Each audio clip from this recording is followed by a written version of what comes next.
Hello friends, आप लोग कैसे हैं? उम्मीद करते हैं आप लोग अच्छे होंगे। तो चलिए आज हम लोग बात करेंगे अकबर के बारे में। अकबर के बारे में पिछले वीडियो हम लोग जान चुके हैं किस प्रकार से अकबर ने शासन व्यवस्था को मजबूत किया और अकबर की यानी कि पूरी जीवन कथा।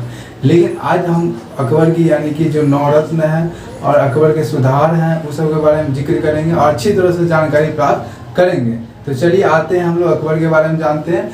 तो एक स्टेप बनाया हम लोगों ने, यानी कि ईस्वी के हिसाब से एक स्टेप बना दिया गया है जिससे आप लोगों को, हम लोगों को यानी कोई भी व्यक्ति को सुविधा प्रदान होगा याद करने में, समझने में। तो चलिए आते हैं और यानी कि सभी यानी कि बुक से रिलेटेड है। मैंने कई बुकों को पढ़ा है, उसके बाद जानकारी प्राप्त की है और यानी कि एकीकृत करने का प्रयास किया है। तो चलिए आते हैं, पहला हम लोग देखते हैं अकबर का शासनकाल। हम लोग जान चुके हैं 1556 ईस्वी से लेकर 1605 ईस्वी तक उनका शासनकाल रहता है। तो इस बीच यहाँ पे क्या होते हैं तो देख लीजिए। तो अकबर का यानी कि क्या होता है कि 1542 ईस्वी में अकबर का जन्म होता है।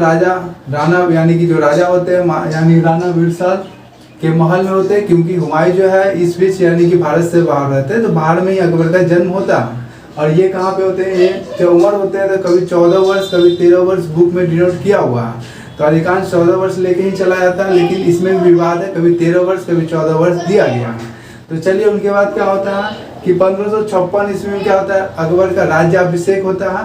और यानी कि आपको पता होना चाहिए 1556 में राज्याभिषेक जो होता है अकबर का, वो 14 फरवरी को होता है। क्योंकि 14 फरवरी यानी आपको पता होना चाहिए वैलेंटाइन डे 14 फरवरी को होता है। तो ऐसे याद रखने के लिए बताएं। उनके बाद देखिए 1560 ईस्वी में बैरम खां का जो पुत्र है, यानी कि 1560 ईस्वी में क्या होता है, बैरम खां का पतन हो जाता है। क्योंकि अकबर जब यानी कि शासन कर रहा था, अकबर जब सत्ता में आए थे तभी 13 वर्ष 14 वर्ष की उम्र थी। तो इस उम्र में वह सत्ता अच्छी तरह चला नहीं पाते, इसके लिए 4 साल का संरक्षण में रखा गया बैरम खां को। बैरम खां उनका संरक्षण कर रहे थे और यानी कि पूरी सुदृढ़ता पूर्वक उन्होंने काम किया साम्राज्य को बढ़ाने में। तो 4 साल उनके बाद बैरम खां का क्या होता है, अंत हो जाता है, बैरम खां की हत्या कर दी जाती है। और उनके बाद क्या होता है कि 4 साल संरक्षण के बाद यानी कि अकबर जो है अपने बलबूते शासन स्थापित करना स्टार्ट कर देते हैं। उसके बाद क्या होता है 1562 ईस्वी में दास प्रथा का अंत करता है। क्योंकि दास प्रथा जो बहुत ही यानी कि घिनौना एक तरह का यानी कि दासों को लेकर चल रहा था, दास प्रथा का अंत 1562 ईस्वी में कर दिया था। 1563 ईस्वी में क्या होता है कि तीर्थ यात्रा कर समाप्ति कर दिया था। यानी 1563 ईस्वी में तीर्थ यात्रा कर क्या है, समाप्ति कर दिया था। तो तीर्थ यात्रा कर समाप्ति है क्या चीज, इसके बारे में जानते हैं। क्योंकि हिंदुओं के प्रति धार्मिक कर है जो टैक्स के रूप में लिया आता था तीर्थ यात्रा में। तो इसके बीच क्या होता है कि जब यानी कि राजपूत मेवाड़ में यानी कि आक्रमण करते हैं अकबर, तो वहां पे जोधाबाई से जब वो शादी रचा लेते हैं तो एक प्रकार का राजपूतों के प्रति उनका उदारपन दिखाई पड़ता है और यहाँ पे हिंदू और मुस्लिम एकता लेके वो चलना स्टार्ट कर देते हैं। तो इसीलिए यानी कि हम लोग मध्यकाल इतिहास में एक ऐसा शासक है जो अकबर जो यानी कि मुस्लिम और हिंदू दोनों को एकीकृत लेके चल रहे हैं, जो अब तक कभी किसी ने नहीं कर पाया है। तो चलिए इसके बारे में हम लोग जानेंगे। तो क्या होता है कि जोधाबाई से जब वो शादी कर लेते हैं तो जोधाबाई से यानी क्या होता है, तो यानी कि हिंदू मुस्लिम यानी इसको हिंदुओं के प्रति उनका प्रेम बढ़ जाता है, उदारपूर्ण दिखाई पड़ता है। इससे ज्यादा तीर्थ यात्रा करके समाप्ति कर दी जाती है। 1564 ईस्वी में क्या होता है, जजिया कर की समाप्ति कर दिया था। क्योंकि गैर मुस्लिमों पर यानी धार्मिक कर था एक जजिया कर, यानी इसलिए इनको समाप्ति कर दिया गया। क्योंकि आपको पता ही होना चाहिए राजपूतों पर जो अब यानी कि हिंदुओं पर यानी क्या हो गया कि अकबर का यानी अच्छा पकड़ मजबूत हो गया था, वो हिंदुओं को भी लेकर चलना चाह रहा था आगे। और इस बीच यानी कि उदारतापन दिखाते हुए जजिया कर की भी समाप्ति कर देती है। और यानी कि जजिया कर की समाप्ति करने का उद्देश्य हिंदू मुस्लिम एकता बनाए रखना चाहते हैं, वो जो अब तक शासन व्यवस्था में नहीं कर पाया था कोई भी। तो अकबर ही वो बुद्धिमान शासक है जो अनपढ़ है, जो पढ़ा लिखा नहीं है, लेकिन फिर भी वो हिंदू मुस्लिम दोनों एकता लेके चल पाया है, जो अब तक कोई सरकार न कर पाया, ना कभी कोई कर पाया। अंग्रेज भी ये सब कभी नहीं कर पाया। तो चलिए आते हैं अब तक 1571 ईस्वी उन्होंने क्या किया, फतेहपुर सीकरी की स्थापना एवं राजधानी यानी कि क्या किया, आगरा शहर जो यानी कि बनाया गया है, एक प्रकार का शहर है, फतेहपुर सीकरी का निर्माण किया गया। तो फतेहपुर सीकरी का निर्माण किया गया, आगरा शहर में स्थापित है। उसके बाद में जाके वहां पे उसी को राजधानी भी बना दिया गया। 1573 ईस्वी में क्या किया, बुलंद दरवाजा का निर्माण किया। क्योंकि जब गुजरात विजय से वो वापस आ रहे थे, समुद्र का दर्शन उन्हें पहली बार हुआ था, तो गुजरात दर्शन यानी कि जब आ रहे थे तो यानी क्या किया, गुजरात विजय के लक्ष्य में यानी कि अपने कीर्तिमान दिखाने के लिए हम कुछ किए हैं, हम जीत के आए कुछ शहर को। तो गुजरात विजय के लक्ष्य में बुलंद दरवाजा, भव्य दरवाजा का निर्माण करा, जो यानी कि लक्ष्य यानी बताता है, विजय चिन्ह बता रहा है उनको, अकबर को, कि यानी कि हम लोग कुछ जीत के आए हैं। तो इसलिए बुलंद दरवाजा का निर्माण कब किया, 1573 ईस्वी में। उसके बाद देखिए 1575 ईस्वी में क्या किया, इबादत खाने का स्थापना किया गया। इसमें क्या होता है 1575 से इबादत खाने का स्थापना का मतलब क्या होता है, इस्लाम धर्म के विभिन्न गुरुओं की यानी कि आपस में जो बातचीत होती, वाद विवाद होता, तो वहाँ पे भी अकबर के यानी धार्मिक रुचि था। अकबर जो है धार्मिक रुचि थे, अकबर को यानी कि धर्मों के प्रति ज़्यादा रुचि अच्छा लगता था, उसके बारे में जानकारी प्राप्त करने के लिए उसको यानी कि अच्छी तरह समझना चाहते थे, और इसीलिए उन्होंने क्या किया, इबादत खाने का स्थापना किया, जहाँ विभिन्न प्रकार के धर्मगुरु वहाँ पे आते थे, वहाँ वाद विवाद करते थे, एक दूसरे के यानी कि राजा की समस्या बताते थे। इसी बीच अकबर भी वहाँ बैठने लगे, अकबर भी वाद विवाद में सम्मिलित होने लगे और पूरी जानकारी प्राप्त उनको भी करने लगे। 1578 ईस्वी में क्या होता है, इबादत खाना में सभी धर्मों के लिए बना दिया गया, क्योंकि जब उदारतापूर्ण राजपूतों से जब उनका लगाव हो चुका था, हिंदू शासक यानी कि उसका लगाव शासक चल रहा था, तो उन्होंने इबादत खाना में सभी धर्मों का निवारण कर दिया। और सभी धर्मों का निवारण करने का मतलब सभी धर्मों में रुचि जाग चुका था, वो चाहते थे सभी धर्म को जानकारी प्राप्त हो, भलो अनपढ़ थे लेकिन बहुत बड़ा यानी कि अच्छा काम वो कर रहे थे, इस दिश हम देख सकते हैं। 1579 ईस्वी में क्या किया, मजहर की स्थापना, यानी कि 79 ईस्वी में क्या किया, मजहर की घोषणा कर दिया। क्योंकि मजहर की घोषणा का मतलब क्या होता है, मान लेते हैं कि बहुत सारा यानी कि धर्म जो होता है 4 धर्म में यानी बटा हुआ था, 4 धर्मों में यानी क्या होता है आपसी तालमेल ना हो। इस बीच क्या होता था, आपसी तालमेल ना होने के कारण क्या होता था कि यानी कि सभी धर्म अपने अपने यानी कि आगे बढ़ना चाहते थे, और अपने समस्या को किस तरह आगे बढ़ता है, तो अगर चारों धर्म में विवाद हो जाए और यानी कि कोई आगे यानी उत्तर ना मिल पाए, इस बीच यानी कि राजा को अधिकार होता था अपने यानी सॉल्यूशन करने के लिए उस बीच उस वाद विवाद का। तो इसी को यहाँ बोला जाता है मजहर की घोषणा 1579 ईस्वी में उन्होंने किया था। उसने 1580 ईस्वी में क्या किया कि 10 साला का स्थापना किया, 10 साला बंदोबस्त, 1580 ईस्वी में 10 साला बंदोबस्त का स्थापना किया। इसका मुख्य उद्देश्य था कि एक यानी कि किसी जमीन को 10 सालों में यानी कि औसत रूप से निकालकर उसका 1/3 भाग ही लिया जाता था। इससे क्या होता था, किसान भी खुश रहते थे और राज्य की आमदनी भी अच्छी रहती थी। इस तरह उन्होंने सभी तरह को खुशी करने के लिए और सभी तरह से यानी कि कर्ज भी ना हो, इस तरह को देखते उन्होंने कर्म किया। यह जो टोटरमल की व्यवस्था है, क्योंकि अलाउद्दीन खिलजी में टोटरमल रहा करते थे, वहीं से यानी कि इसको लिया गया टोटरमल को। हम लोग देख सकते हैं कि किस प्रकार अकबर ने पुराने राजा, पुराने यानी सभ्यता को भी नहीं छोड़ा, चाहे किसी का भी हो, उनका भी अच्छे अच्छे व्यवहार को लिया है। तो चलिए आते आगे। 1582 में उन्होंने क्या किया, दीन इलाही का स्थापना किया, क्योंकि उन्होंने देखा कि सभी धर्मों में क्या होता है कि सभी लोग अपना अपना यानी कि अपना अपना वर्चस्व कर रहा है। तो उन्होंने दीन इलाही नए धर्म की स्थापना की, और इसमें से क्या होता है, दीन इलाही नए धर्म की स्थापना में कोई व्यक्ति किसी में आ सकता है, लेकिन सख्त नियम था। इसमें क्या होता था, राजा यानी कि सामने पगड़ी उतार कर रख दिया जाता था और राजा उनको पगड़ी पहनाते थे, और यानी कि उसमें बहुत सारा सख्त नियम भी दिया गया। इसमें मात्र 18 लोग ही जुड़ पाए थे, जिसमें पहला हिंदू शासक था बीरबल, जो आप लोग जान सकते हैं, इसका नाम है महेश दास के मूल नाम के रूप से जाने जाते हैं, उसी का नाम, पहला हिंदू शासक वही था बीरबल। उन्होंने क्या किया, और यानी कि हम लोग यहाँ जान सकते हैं दीन इलाही की स्थापना, जो नए धर्म बीरबल ठान मूर्खतापूर्ण कार्य, यानी इसे मूर्खतापूर्ण कार्य कर गया, क्योंकि यानी कि नए धर्म का स्थापना करने में क्या, बहुत सारा धर्म उनके रुचि अच्छे नहीं ले पाते, सभी अपना अपना धर्म विकसित करना चाह रहे थे, और इस नए धर्म में उनका यानी कि बर्बाद, एक तरह मूर्ख रूप का करार दिया गया इस धर्म में। 1583 में उन्होंने क्या किया, इस्लामी संवत की स्थापना की। 1583 ईस्वी में इस्लामी संवत की स्थापना की। यह एक प्रकार का इस्लामिक कैलेंडर है, उसको यानी कि स्थापना वो किया, शुरुआत की। 1585 ईस्वी में क्या किया, वो लाहौर राजधानी एकत्रित यानी कि स्थानांतरित कर लिया। पहले जो राजधानी थी फतेहपुर सीकरी, बाद में उसे यानी कि लाहौर स्थानांतरित करते हैं 1585 ईस्वी में। और 1601 ईस्वी में क्या होता है कि अंतिम आक्रमण करते हैं असीरगढ़ में, जो आपको पता होना चाहिए, वहां पे जाने उसे बहुत सारा धन मिला था, और यानी कि उसको चाबी भी, उस किले से एक चाबी सोने की उसे मिला था, यानी कि असीरगढ़ किला उसका अंतिम था। और यानी कि 1601 ईस्वी वो अंतिम आक्रमण असीरगढ़ में करते हैं, जहाँ पे चाबी क्या होता है, सोने की उसे मिलता है। इस बीच क्या होता है, 1602 ईस्वी में क्या होता है कि वीर सिंह बुंडेला यानी कि सलीम जो होते हैं, यानी कि जो अकबर यानी कि सलीम को, यानी सलीम जहांगीर जो होता है उसको यानी कि प्राप्त करने के लिए उन्होंने क्या किया, सलीम चिश्ती दरगाह में गया था, वहां उसे यानी कि अपने उस पुत्र को प्राप्त करने के लिए उसका जो पुत्र हुआ तो उसका नाम सलीम रख दिया गया। और उसी सलीम पुत्र ने जब देखा अकबर यानी कि उसके पिताजी बहुत दिन से शासन कर रहे हैं, अब उनका वक्त नहीं है, मुझे सौंप दे। इस बीच क्या होता है, वो पिताजी से खफा हो जाते हैं कि पिताजी अभी भी शासन कर रहे हैं, हम कब करेंगे, जब वो अभी शासन अभी तक कर रहे थे, फिर हम लोग कब करेंगे। तो इस बीच क्या होता है, वो पिताजी और उनके बीच अनबन हो जाता है। इससे यानी कि 1601 ईस्वी में यानी अकबर का भी यानी क्या होता है कि पुत्र में यानी पुत्र विद्रोह हो जाता है, इसके कारण अकबर का मन भी दुखी हो जाता है। इस बीच सबसे ज्यादा सदमा उसे कब लगता है, जब उसके पुत्र सलीम ने क्या किया कि यानी कि वीर सिंह बुंदेला को यानी कि बोला कि जाइए आप अबुल फजल की हत्या कर दीजिए, और वीर सिंह यानी बुंदेला जो है अबुल फजल की हत्या कर देता है। इस बीच यह खबर जब अकबर को पड़ती है वो भयानक यानी शौक हो जाता है, और 3 दिन तक खाना पीना वो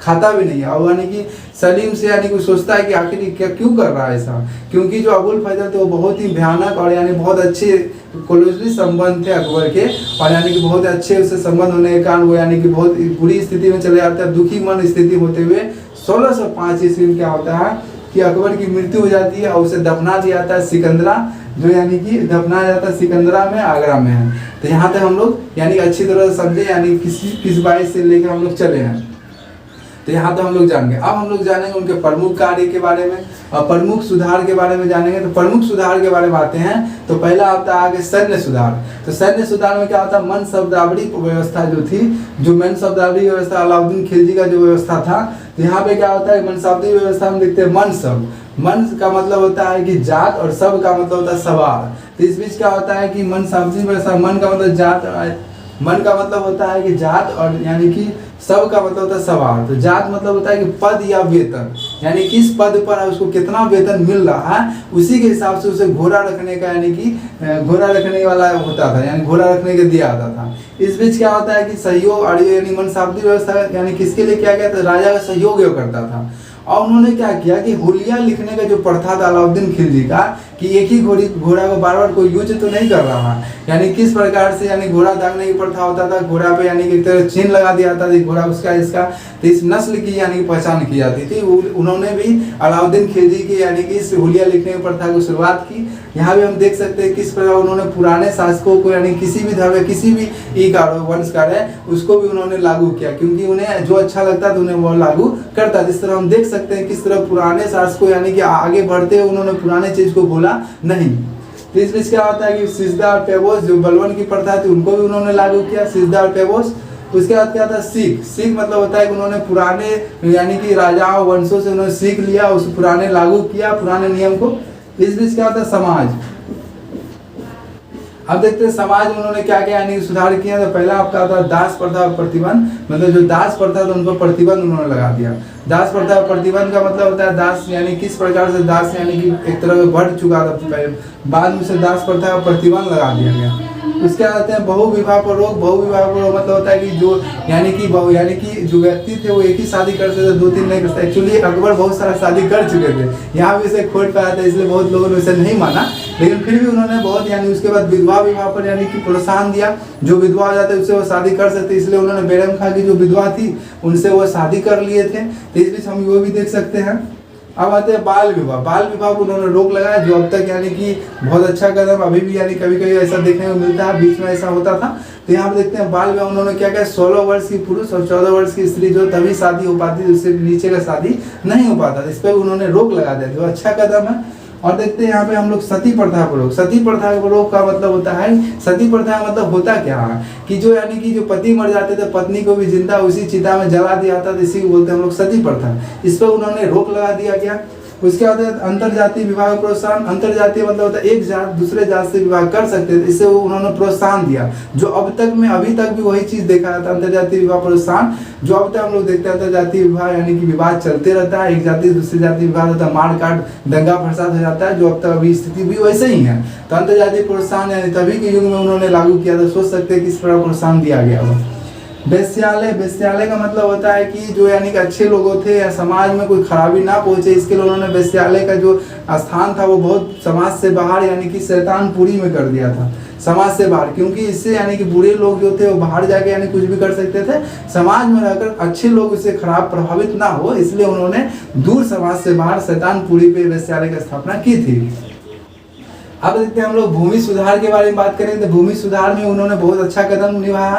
तो पहला देखते हैं क्या किया उन्होंने, तो जब्ती प्रणाली। जब्ती प्रणाली का मतलब होता है कि भूमि होता था, भूमि पर लगान लिया जाता था, मतलब जितना भूमि होता था उसमें यानी कि जब्त यानी कि लगान लिया जाता था, उससे जो भी खेती होता था जो भी चीज उपजाया जाता था उससे लगान लिया जाता था। और बोला गया 10 साला बंदोबस्त उन्होंने किया। 10 साला बंदोबस्त का मतलब लोग समझ सकते हैं कि 10 यानी कि 10 वर्षों का जो खेती किया जाता था उसका औसत निकालकर 1/3 उससे लिया था, जो टोटल मल की व्यवस्था थी। और जो टोटल मल की व्यवस्था थी और बहुत बाद में प्रचलित भी हुआ।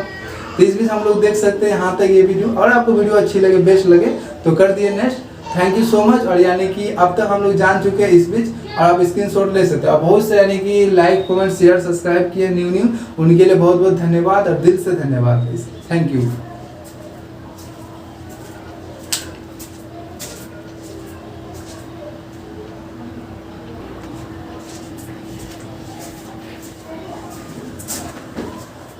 उसके बाद हम लोग देख सकते हैं किस प्रकार से यहाँ पे देख सकते हैं प्रमुख निर्माण की बात करें तो प्रमुख निर्माण में आगरा का लाल किला ने अकबर ने किया, लेकिन यहाँ कंफ्यूजन ये हो जाता है कि दिल्ली का लाल किला, इसलिए मैंने लिख दिया है दिल्ली का लाल किला शाहजहां ने बनाया, जबकि आगरा का लाल किला अकबर ने।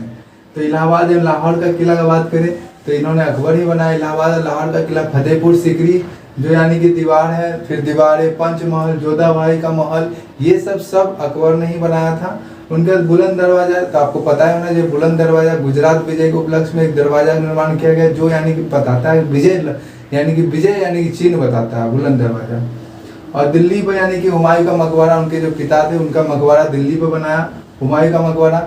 चित्रकला का बात करें तो अकबर के काल में चित्रकला स्टार्ट हुआ था, लेकिन सबसे अच्छा दौर चित्रकला का जहांगीर का काल में था। हम लोग बोल सकते हैं अकबर से स्टार्ट और जहांगीर काल में बहुत अच्छा चित्रकला चला था। तो अकबर से स्टार्ट और जहांगीर तक समझ में आ चुका होगा। उसके बाद दसवान, वंशावन और प्रमुख इस चित्रकार थे, अकबर के दरबार में रहते थे। दसवान यानी कि दसवान और वंशावन प्रमुख चित्रकार अकबर के दरबार में ही रहते थे। उसका संगीत का बात करें तो आपको पता होना चाहिए कि अकबर जो नगाड़ा यानी संगीत में ज़्यादा अच्छे थे। तो नगाड़ा प्रमुख वाद्य यंत्र निपुण थे, वो नगाड़ा बजाते थे, प्रमुख वाद्य यंत्र वो निपुण थे इस सब चीज़ में। उसका उसी में दरबार में तानसेन जो दरबारी संगीतज्ञ है वो भी रहते थे, यानी कि बेजू बावरा, बाज बहादुर, बाबा रामदेव, तानसेन, बेजू बावरा, बाज बहादुर, वे सब उन्हीं के दरबार में रहते थे। तो यहाँ तक हम लोग समझ चुके हैं। अब आइए उसके नवरत्न का बात करें तो नवरत्न में हम लोग देखते हैं बीरबल, जो आपको पता होना चाहिए खिचड़ी के किस प्रकार से रखा था। अकबर बीरबल का कथा पढ़े ही है, तो उनके बाद जानते हैं बीरबल जो बुद्धिजीवी था, बीरबल बुद्धिजीवी था, काफी पढ़ा लिखा हुआ था। और महेश दास जो है उनका यानी कि मूल नाम, मतलब यानी महेश दास जो है बीरबल का मूल नाम है। और कविराज की उपाधि से यानी कि जो है कविराज की उपाधि यानी दिया था अकबर ने खुश होकर, जब यानी कि ज्यादा खुश हो गया था उसे कविराज की उपाधि दे दिया था। तो अकबर यानी क्या करता है, दीन इलाही की जो यानी कि स्थापना करता है। तो दीन इलाही जो धर्म है वो यानी कि पहला बीरबल ऐसा शासक है जो हिंदू शासक वो यानी कि उसको एक्सेप्ट किया था, उस धर्म को अपनाया था। तो यहाँ पे हम लोग बोल सकते हैं दीन इलाही हिंदू अपनाया कौन, अकबर यानी कि बीरबल ने पहला। और यानी कि काफी चतुर थे, यानी कि सलाह देते रहते थे, अच्छे सलाह देते रहते थे अकबर को। इसीलिए अकबर यानी कि इतना अच्छा सुदृढ़ पूर्ण शासन चला पाए, हिंदू मुस्लिम सबको लेके चल पाए। तो उसका देखते हैं यूसुफ फजाई कबीलों से लड़ते हुए समय मृत्यु हो गई। यूसुफ फजाई की कबीलों के समय क्या हो गया, लड़ते हुए यानी कि मृत्यु हो गई। यूसुफ फजाई जो कबीलों से लड़ते हुए उसकी मृत्यु हो गई, जिसके कारण यानी कि बीरबल की मृत्यु होने के बाद शोक में पड़ गया। 3 दिन तक भोजन नहीं करने लगे। कई बार आप लोग भी शोक में पड़ जाते होंगे कभी कुछ का। फिर हम लोग आते हैं तानसेन के बारे में। तो राम तनु पांडे इसका नाम है तानसेन का, और इसके गुरु जो है हरिदास है। तानसेन होता क्या था, तानसेन यानी कि काफी अच्छा वाद्य यंत्र बजा लेते थे। तो उसको बजाने में इतना खुश हो गया अकबर यानी बोला कि उसको लेके आइए। तो वो आते नहीं थे, क्योंकि वह उसका कहना था मैं जो बजाता हूँ यानी कि मैं जो भजन करता हूँ ईश्वर के लिए करता हूँ और किसी के लिए नहीं मुझे करना है। तो इस बीच क्या होता है, ग्वालियर में रामचंद्र जो उस पर विजय प्राप्त करता है, और ग्वालियर के जो राजा रामचंद्र उसे सौंप देते हैं तानसेन को। और तानसेन अब जो आजीवन यानी किसके दरबार में आ जाते हैं, अकबर के दरबार में आ जाते हैं। तो अकबर से यानी कि दरबार में आते हैं, जब वो यानी कि सुनते हैं तो अकबर यानी इतना यानी कि प्रभावित हो जाते हैं उनके व्यवहार से। और यानी कि हम ये भी देख सकते हैं कि अकबर यानी कि अकबर के व्यवहार, अकबर के यानी कि शासन व्यवस्था से इतना प्रभावित हो जाते हैं तानसेन कि लास्ट में उन्होंने क्या करता है, इस्लाम धर्म को उन्होंने अपना लिया। यानी कि उसकी इतना खुशी, इतना अंदर से अच्छा फीलिंग हुआ, इस्लाम धर्म उन्होंने अपना लिया। उसके बाद देखते हैं कि उन्होंने कंठा विलास की उपाधि भी धारण किया। कंठा विलास यानी कंठ में इतना यानी कि मधुर स्वर होता था, तो इस तरह से उन्होंने कई राग और कई कृतियां का भी यानी कि ये अपनाया था। तो हम लोग यहाँ देख लिए। फिर आइए हम लोग यहाँ पे देखते हैं कि अब्दुल रहीम खान खाना, ये एक्चुअली अब्दुल रहीम खान खाना कौन है, तो जो बैरम खान जो उनके पुत्र यानी कि बैरम खान के पुत्र हैं अब्दुल रहीम खान खाना, जिसे खान खाना की उपाधि दिया गया है, उसका नाम अब्दुल था। अब देखिए बैरम खान का पुत्र यानी अनुवाद किया, मतलब यानी अनुवाद कोई भी चीज का अनुवाद करने में एक्सपर्ट थे, यानी अनुवाद ये लोग करते थे। उसके बाद देखिए यहाँ पे इसे गुजरात विजय के लक्ष्य में जब ये गुजरात को जीता था, इसे विजय के लक्ष्य में से खान खाना की उपाधि धारण दिया गया था। और कवि और साहित्यकार की उपाधि भी इसे दिया, यानी कवि और साहित्यकार थे अकबर के दरबार में ये। अब आते हैं आगे, तो यहाँ देखिए अबुल फजल है। अबुल फजल आपका इतिहासकार और यानी कि दर्शन और साहित्य के विज्ञान थे। अबुल फजल जो थे इतिहासकार, साहित्य और यानी कि आपका जाके दर्शन के विज्ञान थे, यानी कि सब चीज़ें काफ़ी माहिर था वो। उसके बाद अकबरनामा और यानी आईने अकबरी की रचना, अकबर की जीवन कथा, अकबर की शासन व्यवस्था, सब चीज़ अकबरनामा और यानी आईने अकबरी की रचना कौन किया? अबुल फजल ने ही किया था। उन्होंने क्या किया कि उनके जो पुत्र थे सलीम चिश्ती, यानी सलीम जो थे, तो उसके यानी कि दरगाह पर भेंट किया था। अकबर यानी कि उसकी दरगाह पर गए थे, सलीम चिश्ती की दरगाह पर भेंट में रूप में उसे यानी कि जन्म के रूप में यानी कि सलीम चिश्ती यानी सलीम जहांगीर मिला, जिसके कारण यानी कि सलीम जहांगीर। होता क्या है कि सलीम को यानी कि उसके पिताजी इतने वर्षों से शासन कर रहे हैं, वो कब शासन छोड़ेंगे, हम आएंगे, इस तरह के मुद्दे में यानी काफी अनभिज्ञ थे। ऊपर से होता क्या था, उससे यानी काफी अच्छे यानी इतने दिन से शासन कर रहे हैं, बूढ़े हो गए, अभी तक शासन करिए, हम लोग कब करेंगे, इसलिए वो चिढ़ आकर उन्होंने पिता से अनबन हो गया, यानी कि अच्छे संबंध नहीं हो पाए। इसके कारण क्या होता है, वो अबुल फजल की हत्या करा देते हैं। वीर सिंह बुंडेला को कहकर अबुल फजल की हत्या करवा दिया, यानी कि जैसे यानी कि सलीम के द्वारा हत्या करवाया गया। जैसे यानी कि खबर अकबर को पड़ता है, अकबर 1602 से बहुत सा यानी उसको भयानक शौक हो जाता है, पुत्र भी यानी पुत्र विद्रोह में यानी कि अजीब हो जाता है उसका यानी कि स्थिति। और इस तरह हम देख सकते हैं किस प्रकार दुखी मन रूप में होने लगता है उसका मन, इस तरह उनकी मृत्यु हो जाती है। अब देखिए आगे हम लोग फेजी का बात करें, सॉरी तानसेन का पहले बात कर लेते हैं। तानसेन जो कछवार राजा से संबंधित थे और यानी कि राजा भाड़बोल का पुत्र था, पौत्र, राजा भाड़बोल जो थे उनके पौत्र थे। और यानी कि सेना का नियंत्रण, जितना सेना का नियंत्रण करना था अकबर का, वो इसी से करवाते, यानी यही करते थे तानसेन। और यानी देख सकते हैं कि इस पर अकबर की शासन व्यवस्था, सैन्य व्यवस्था भी अच्छी थी। उसका जो यानी कि इसमें यानी कि सेना और भगवान दास जो थे वो साहसी सेना नायक भी थे। और यानी कि महाराणा, आपको पता होना चाहिए, महाराणा प्रताप सिंह यानी उससे लड़े थे, काफी भीषण युद्ध भी हुआ था उस बीच। तो यहाँ पे देखते हैं हम लोग कि यहाँ पे भगवान दास के रूप में करते हैं महाराणा प्रताप सिंह। अब आते हैं फेजी के बारे में। तो फेजी कौन था? तो फेजी आपको पता होना चाहिए, अबुल फजल जो है उनका बड़ा भाई का नाम फेजी है। और ये विद्वान, कई यंत्रों का अनुवाद भी किया था।